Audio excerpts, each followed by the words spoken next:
So this is my post-fight reaction to Daniel Dubois versus Anthony Joshua. What a amazing fight that these guys put on. I'm highly impressed. Like I said before the fight happened, I'm really didn't want to see either of these guys lose, Joshua or Dubois. But you know it has to be a loser in a fight. That's what goes on. And this was a very tough fight, man. Daniel Dubois came out immediately. And I was kind of against him doing this, but I didn't think that Anthony Joshua would be on the back foot so well or so much. And Dubois was being ultra aggressive. He was not laying down. He knew what the game plan was. Him and his training staff should have tremendous respect from fans, a lot of respect from fans because they put in a great game plan against Ben Davison and Joshua and dominated. And Joshua got clipped in the first round, and he really never adjusted. He was on the back foot. He was really pushing back with two arms, one arm. He tends to do that a lot. I didn't really think he was going to do that a lot in this fight. And he was really just pushing off, trying to keep him at bay. Wasn't really trying to have Dubois in his space. And once he had his arms low, which was a lot during the fight, Dubois caught him with a right hand in the early rounds, or the first round, dropped him, and Joshua was able to get up, clinch his way to the end of the round. And the next round, he was able to fight a little bit better, but he kept getting hurt. He kept getting caught with a lot of shots. He did not throw a lot of combinations. His 1-2 was very inaccurate. He didn't have any snap on his jab. A bad sign for this fight, if you go back and look, is Daniel Dubois' jab was a lot more effective than Anthony Joshua. I did not say that Joshua has one of the best jabs in the game. I said he has one of the best uppercuts, and I still think he has one of the best uppercuts. His uppercut almost saved him, and he almost ended the fight with an uppercut. But he didn't throw it much. He didn't throw the uppercut much at all in the fight. If you go back and look, at the time she threw the uppercut, it was sharp. It was his best punch. And he landed one time on it, and he buzzed Daniel Dubois. And Daniel Dubois was like, whoa, I got to get him up out of here. And that's when Dubois started to turn it up a little bit more in the fourth and fifth round because he's like, the uppercut he threw was snappy. And if you look at the uppercut, Joshua didn't have his legs up under him. And I was trying to tell people during the week, he probably has the best uppercut in the game, win or lose. Probably has the best uppercut. He didn't use it. Dubois was hanging his head over. He was hanging his head over a lot during the fight, and he never caught him. And Dubois is a high-level boxer.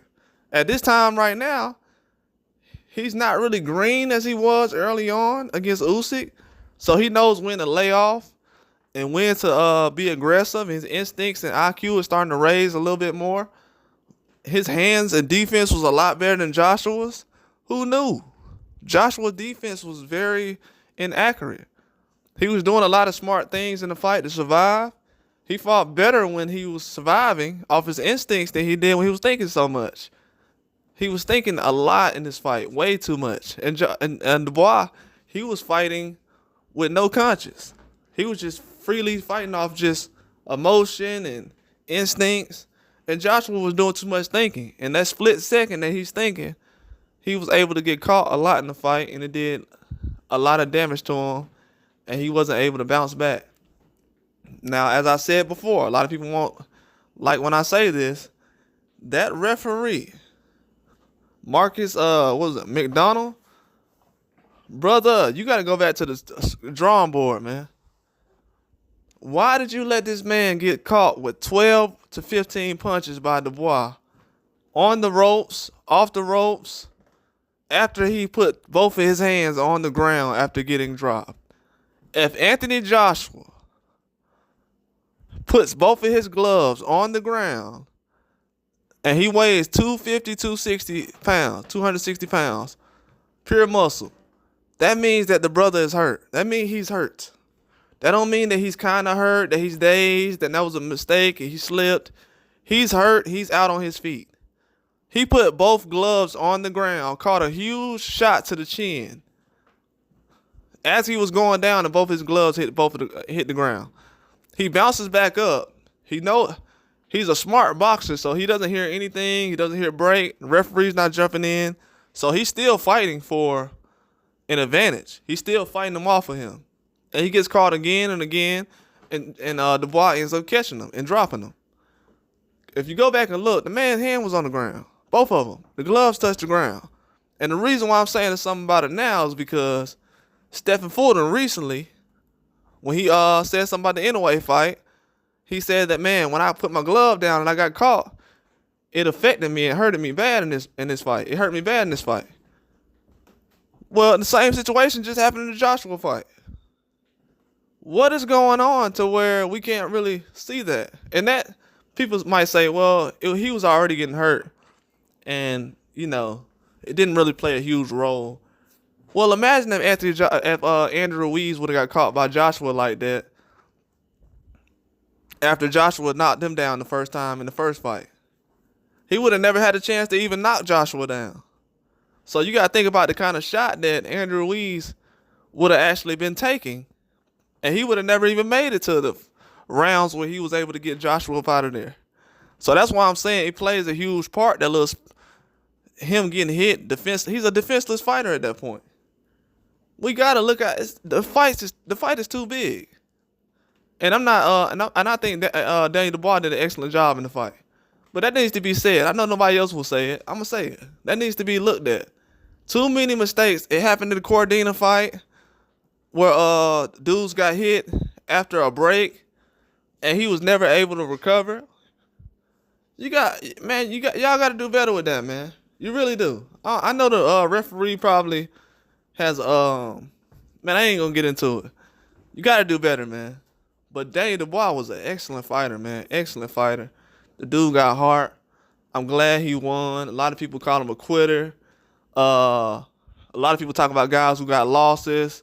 This guy don't deserve this. He don't make that. He don't sell this. None of that stuff matter what people talking about. Daniel Dubois is the IBF champion of the world, and nobody can take it away from him. All that quitting stuff people was talking about, they can't say none of it.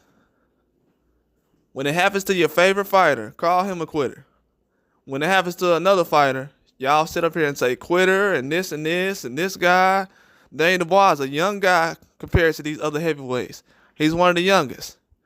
I just seen people recently talking about Jared Anderson getting knocked out by Bacoli. He's a 24-year-old, basically a prospect at 24.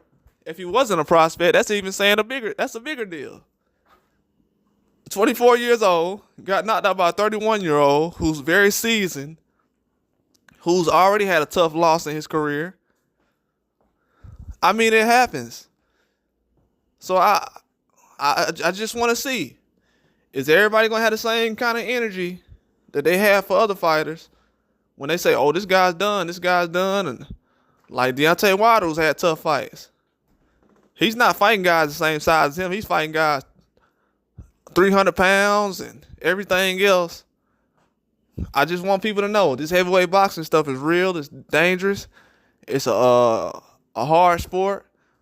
A lot of these guys don't get knockouts like that all the time. A lot of fighters don't get celebrated by the fans the right way.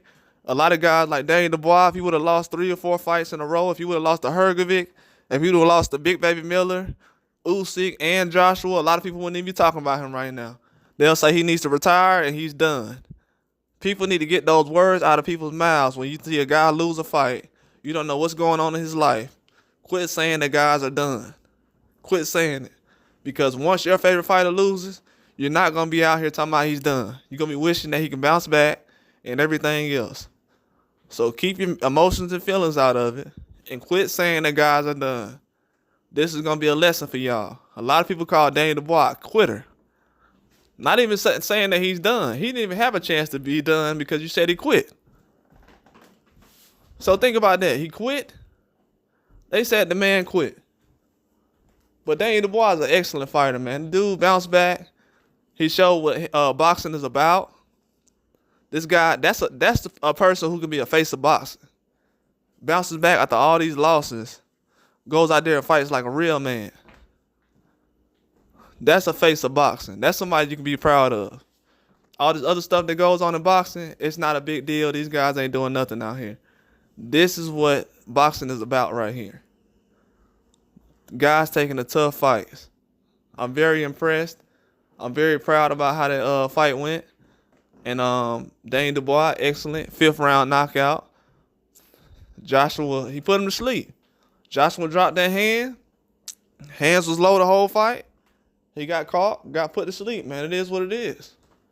It happens in the fight game. Still proud of Anthony Joshua for being able to even get UK boxing to the level it is right now. So a guy like Daniel Dubois can actually be able to flourish and create his own name and his own legacy. Whether people know it or not, Daniel Dubois looks up to Anthony Joshua a lot. He looks up to Anthony Joshua. He wasn't over, celebrating. Daniel Dubois know, like, man, I just beat one of my idols. That's crazy. I was able to do it. So yeah, I got all respect for Anthony Joshua, man. Definitely do. I know Anthony Joshua hasn't been the favorite of American fans because of promotion and not fighting Wilder and everything else. I know it's the business plan behind everything. I know he don't got the final say so on a lot of things, but he's going with certain things. But the position he was able to put the zone and everyone else on his back. Heavyweight boxing. He's done an excellent job. Wish he would have fought Wilder, but it is cool. You know, it is what it is. He gave Dubois the opportunity. Dubois took full advantage of it, and I'm proud of Dubois. I'm glad Daniel Dubois did an excellent job fighting this fight. I'm really proud of that guy. He's real royalty, and I hope the fans appreciate what he's doing, man. It's a young guy who's trying to push the sport of boxing forward. This dude risking everything. His name, his legacy, his record, everything he risked. He put it on the line. And I'm very proud of what he did, man. I honestly am. He put UK boxing on the map because now you got a young heavyweight in UK boxing who just defeated Anthony Joshua. So guess what that means? That means you got talent. That means you got a lot of talent in boxing. That means you don't need to worry about what these other people are doing because you have talent. These guys are showing up and they showing out. And that's true. And people should look at it that way. But that's really all I wanted to say, man. That's all. That's really all I wanted to say. I think it was a good fight. I think Joshua did an excellent job. But he just ain't do what he needed to do. I think he just ain't do what he needed to do, man. I'm not going to play down on him. I think all these guys do a good job. They train hard. Just not your night at the end of the day, man. You can still be in a loss and get knocked down a couple times, still do good things. I think he survived very well in the fight, as long as he could. A lot of guys wouldn't have made it 2 or 3 rounds after getting that flurry of punches early like Dubois did. But I'm impressed, man. It was good. But that's all I got. Like and subscribe.